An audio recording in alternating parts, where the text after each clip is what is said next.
Avant après le massacre. C'est flou, on voit pas si j'avais des rides. Mais oui, mais t'es une tête d'enfant encore maintenant. Mais oui.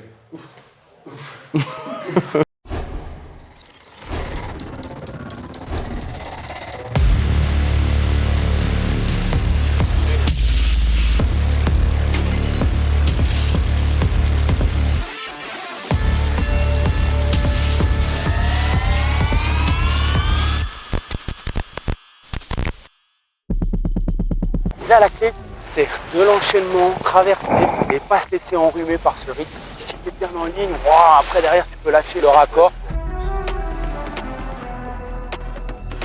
Il y a aussi beaucoup de positifs à courir à la maison, du fait d'être justement soutenu, du fait d'être sur nos terres, sur les endroits où on a envie de briller. Il y a certaines courses dans l'hiver où j'y arrive avec, j'ai presque besoin, pas de me forcer, mais de m'enclencher un mode dans lequel je me dis, peu importe où on est, une Coupe du Monde, c'est une Coupe du Monde, il faut la prendre à fond. Mais quand j'arrive dans des endroits comme Val, comme Kitz, comme Schladming, j'ai rien besoin de faire pour être motivé et pour aimer cet endroit et y aller pleinement. Ça nous semblait bien, on ne s'est pas vu depuis un moment, de faire une réunion du groupe. C'était aussi l'occasion déjà de féliciter Clem, qui a lancé quand même le truc par son podium à Lévis. Donc je pense qu'on peut l'applaudir par rapport à ça. Évidemment, je pense qu'on a tous vécu un moment très fort à Gorgueul avec la victoire de Paco. Donc bravo aussi à toi pour ce moment. Là, on arrive à Val. C'est toujours spécial. Cette piste, elle est exigeante. Elle ne pardonne pas grand-chose. On a les armes, nous, pour répondre à cette piste. Je voulais juste vous dire que, là, je parle au nom du staff, on est très fiers d'être vos coachs. Très fiers. Le collectif au service de la performance, il est clairement présent. Vous savez que c'est notre force. On doit cultiver ça tout le temps. Moi aussi, je suis assez fier de cette équipe. Vous êtes dans une dynamique extraordinaire. Vous pouvez aller encore bien plus loin que ce que vous faites en ce moment. Soyez-en convaincus.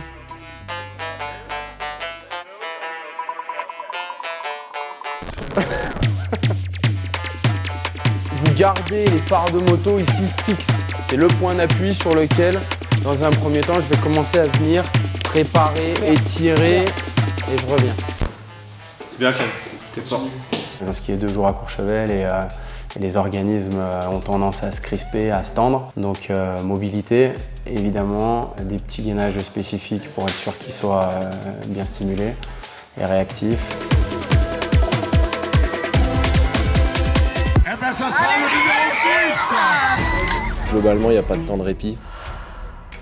Ça t'aspire vers le bas dès le départ et tu dois prendre le rythme dès le départ et ça reste une piste difficile, c'est une des plus difficiles je pense. Avec Wengen, avec Kitz.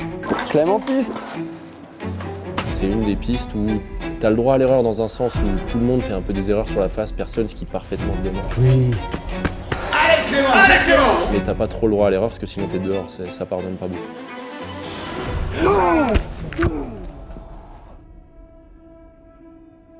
Et aujourd'hui, pour moi, la deuxième, même si l'enfourche, il fait sa meilleure manche de l'hiver, je pense que celle-là, il faut qu'on s'appuie dessus parce qu'elle va le frustrer, mais elle lui amène aussi des réponses sur le fait que quand il skie comme ça, c'est le meilleur. On va essayer d'être gentil et indulgent avec soi-même. On va reprendre le positif de la deuxième manche qui est bonne. Il y a une erreur qui est frustrante parce que c'est sur vraiment la dernière section légèrement difficile et après c'est full gaz jusqu'en bas et je fais l'erreur au dernier moment qui aurait pu me poser problème. C'est dommage, ça aurait pu faire finalement une assez belle course, une belle réaction. La réaction, elle a été là, c'est déjà ça. Si j'avais fait 2 manches comme la première, ça aurait été compliqué. C'est le slalom.